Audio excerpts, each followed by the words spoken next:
What if beauty was so important that women were expected to sleep sitting upright for days? In old Kyoto, a hairstyle was never just fashion. It revealed rank, discipline, obedience, and sometimes permanent physical damage. Behind the elegant image of the geisha existed a hidden world of wax, pressure, ritual, and sacrifice. These hairstyles were not designed for comfort. They were designed to preserve tradition. Tonight, we explore 7 bizarre geisha hair, traditions that still survive in Kyoto, and what they reveal about the darker side of Japanese beauty. Section 1. The hair that defied gravity. Would you damage your body just to protect a hairstyle? In old Kyoto, many women actually did. When people imagine geisha culture, they often picture elegance and silence. They imagine beautiful kimono, soft music, and graceful movement. But few people think about the physical cost behind that beauty. Traditional geisha hairstyles were not simple hairstyles. They were heavy structures made with wax, oil, combs, and careful tension. Some styles took hours to complete. Others needed to remain untouched for several days. The hair was shaped almost like architecture. Every curve had meaning. Every ornament had purpose. Nothing was random. From far away, the hairstyles looked soft and natural. Up close, they were stiff and carefully controlled.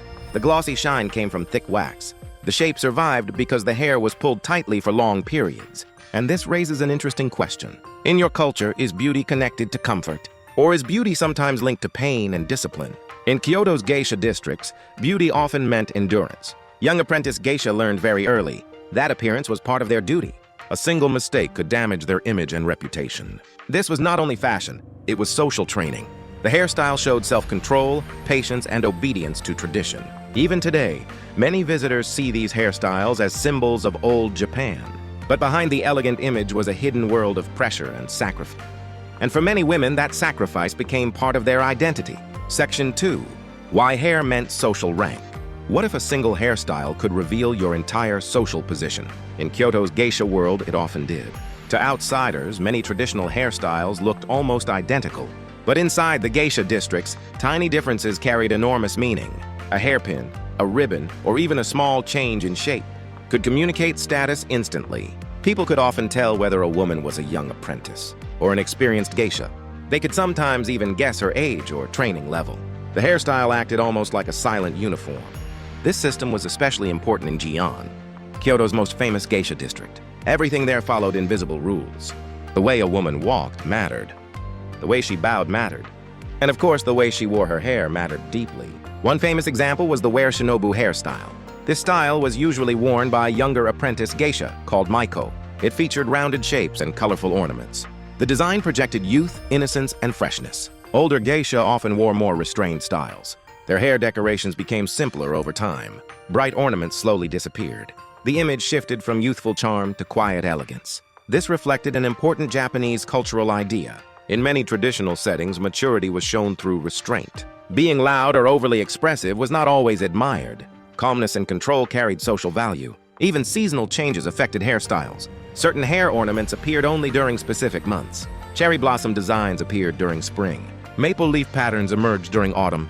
So the hairstyle was not only personal, it connected the woman to time, hierarchy, and nature itself. And perhaps this feels surprising today. Modern fashion often celebrates individuality and freedom.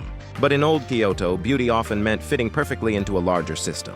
The hairstyle told society where you belonged. And once that hairstyle was complete, your role became visible without words. Section 3. The hidden structure of Wareshinobu. How could a hairstyle survive for days without collapsing? The answer was pressure, wax, and constant control. Among Kyoto's traditional hairstyles, Wareshinobu became one of the most recognizable. Many tourists see it and think it looks soft and delicate. But the reality was very different.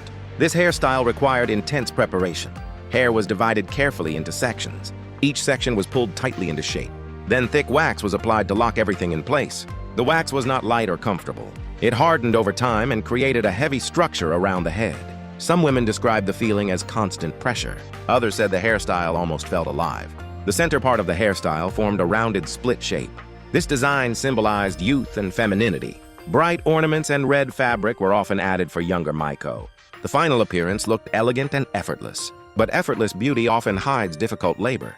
Professional hairdressers trained for years to master these styles. Every angle had to look balanced. Every curve needed precision. Even a small mistake could ruin the symmetry. Maintaining the hairstyle was equally difficult. Strong movement could damage the shape. Rain and humidity created constant problems, and sleeping normally became almost impossible. This reflects another interesting side of traditional Japanese culture. Perfection was often valued more than comfort. The appearance itself carried social meaning. Looking composed mattered, even when the body felt exhausted. Today, many modern hairstyles focus on freedom and self-expression. But Wareshinobu belonged to a world built on discipline and repetition. The hairstyle connected young women to centuries of ritual and expectation. And perhaps that is why it still fascinates people today. Because beneath its beauty, there is tension. Beneath its elegance, there is pressure. And beneath its silence, there is remarkable endurance. Section 4. Sleeping without destroying the hair. Could you sleep without moving for an entire night? For many apprentice geisha, that challenge was part of daily life. After spending hours creating an elaborate hairstyle, ruining, it was not an option. The process was expensive, time-consuming, and physically demanding. Because of this, Maiko were expected to preserve their hair for several days. That meant normal sleep became impossible. Instead of soft pillows, many used a special wooden support called a takamakura. This small raised pillow supported only the neck. The hairstyle remained suspended above the bedding. At first glance, it looked extremely uncomfortable. And for many women, it truly was. Young apprentices had to train themselves not to move during sleep. One careless turn could flatten the hairstyle completely. Hours of work could disappear overnight. Some stories say rice was placed around the pillow during training. If the apprentice moved too much, her hair would touch the rice. The next morning, everyone would know she failed. Whether every story is true or not, the message was clear. Discipline mattered at every moment, even during rest. This idea may feel strange to modern audiences. Today, sleep is usually connected with comfort and relaxation. But in traditional geisha culture, even sleeping became part of performance and control. The body itself had to obey the demands of beauty. And over time, this affected more than sleep alone. Constant tension created neck pain and headaches for some women. The heavy hairstyles also strained the scalp and hairline. Yet, despite the discomfort, many apprentices accepted these conditions quietly. Because preserving the hairstyle also meant preserving dignity and reputation. In Kyoto's geisha world, appearance was never completely personal. It represented the house, the tradition, and years of training. A damaged hairstyle could suggest carelessness or lack of discipline. That is what makes this tradition so fascinating today. The hairstyle did not end when the salon work finished. It continued through the night, through exhaustion, and even through sleep itself. Beauty was not temporary. It became a condition of everyday life. Section 5. The bald spot. Nobody talks about. What if beauty left a permanent mark on your body? For many women in Kyoto, it did. Behind the elegant hairstyles of geisha culture, there was a quieter reality. Years of tight hairstyles placed constant stress on the scalp. Over time, some women developed visible bald spots near the hairline. This condition became especially common among women who trained for many years. The repeated tension slowly weakened the roots of the hair. Eventually, small areas stopped growing normally. Today, doctors call this type of damage traction alopecia. It happens when hair is pulled too tightly for long periods. But in traditional Kyoto, people rarely spoke about it openly. The bald spot carried an uncomfortable meaning. It showed dedication, endurance, and sacrifice. In some ways, it became proof that a woman had fully committed herself to the role. This may sound shocking to modern audiences. Today, beauty is often connected with self-care and comfort. People usually try to avoid long-term physical damage. But traditional cultures sometimes viewed the body differently. The body was not always seen as completely personal. It could also belong to duty, discipline, and social expectation. And this raises an important question. How much discomfort would people accept to protect tradition? Would your culture consider permanent sacrifice beautiful or tragic? For many geisha and Maiko, these marks remained hidden beneath makeup and hairstyle. Visitors rarely noticed them. Tourists saw elegance, but the body remembered the pressure. This idea connects deeply with many older Japanese traditions. Even samurai culture valued visible endurance and self-control. Pain was often treated as something to overcome quietly, not complain about publicly. In that sense, the hairstyle became more than fashion. It became a physical record of discipline, a silent reminder that beauty sometimes demanded part of the body itself. And perhaps that is why these traditions still feel powerful today. Because behind the graceful image, we can still sense the human cost hidden underneath. Section 6. Beauty as discipline, not self-expression. What if beauty was not about expressing yourself at all? What if it was about disappearing into tradition? Today, many people use fashion to show individuality. Clothing and hairstyles often reflect personality, mood, or personal freedom. Modern beauty encourages uniqueness and self-expression. But traditional geisha culture followed a very different idea. In Kyoto's geisha districts, beauty was connected to discipline and control. A woman was not expected to stand out too much. Instead, She was trained to move gracefully within established rules. Every detail carried meaning.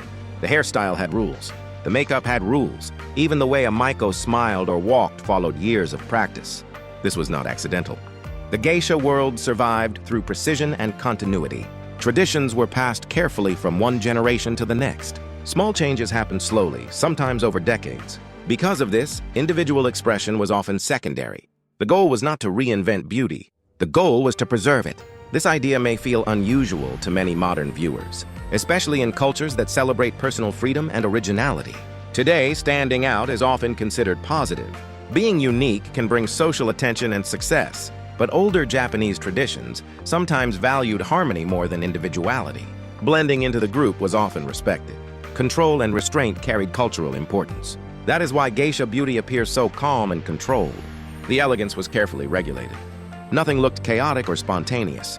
The body itself became part of a larger performance. And perhaps this explains why geisha culture still feels mysterious today. Modern audiences sense something different immediately. The beauty feels distant from modern social media culture. It is slower, more restrained, almost silent. Yet that silence carries enormous meaning. Behind every controlled gesture was years of repetition and discipline. The graceful appearance was not natural talent alone. It was trained into the body over time. In many ways, the hairstyle symbolized this entire philosophy. It was beautiful precisely because it obeyed strict structure. And within that structure, women learned how to represent tradition itself. Section 7. Why these hairstyles still exist today. Why do these painful traditions still survive in modern Japan? Why not simply let them disappear? At first, the answer seems simple. Many people say these hairstyles survive because they are beautiful. And yes, they are visually unforgettable. But beauty alone cannot preserve a tradition for centuries. Kyoto's geisha culture survives because it represents something deeper. For many people in Japan, these traditions connect the present to the past. They preserve memory, identity, and a feeling of continuity. Modern Japan changes very quickly. Cities expand, technology evolves, social values shift from generation to generation. Yet inside Kyoto's old districts, some rituals still move slowly. Hair is still shaped by hand. Seasonal ornaments still change month by month. Ancient gestures still survive in silence. For visitors, this can feel almost surreal. Walking through Gion at night sometimes feels like entering another century. The contrast between modern Japan and traditional Japan becomes impossible to ignore. And perhaps that contrast is exactly why these traditions remain powerful today. In many countries, modernization erased older cultural practices completely. But Japan often preserves fragments of the past beside the modern world. Ancient temples stand near convenience stores. Traditional tea houses exist beside glowing train stations. The geisha hairstyle reflects this same cultural tension. It belongs to the past, yet still exists in the present. It appears delicate, yet requires enormous discipline. It looks elegant, yet carries hidden physical sacrifice. And maybe that contradiction is what fascinates people most. Because these hairstyles are not simply decorations. They are living cultural symbols. Every comb, ribbon, and curve carries traces of history. Even today, young Maiko continue learning these difficult traditions. Not because the process is easy, and not because modern life demands it. They continue because tradition still holds emotional value. It offers connection to something older and larger than the individual. In the end, geisha hairstyles tell us something important about culture itself. Traditions survive not because they are practical, but because people decide they are meaningful. And sometimes the most fragile-looking traditions require the greatest endurance to keep alive. Beyond beauty. When most people think about geisha culture, they see elegance. They see silence, beauty, and perfect tradition. But behind that image existed something far more human. These hairstyles were not created only for decoration. They demanded patience, control, discomfort, and sacrifice. The body itself became part of preserving culture. And perhaps that is what makes Kyoto's traditions feel so powerful today. They remind us that beauty is never completely free. Every culture asks something from the people who carry it. Some traditions ask for time, some ask for obedience, and some leave marks that remain for life. So the next time you see a geisha walking through Kyoto's narrow streets, look beyond the elegance for a moment. Because hidden beneath the wax, ornaments, and silence, there is also endurance. There is pressure. There is history written directly onto the body. And maybe that is the real story behind these hairstyles. Not simply beauty, but the quiet cost of preserving it.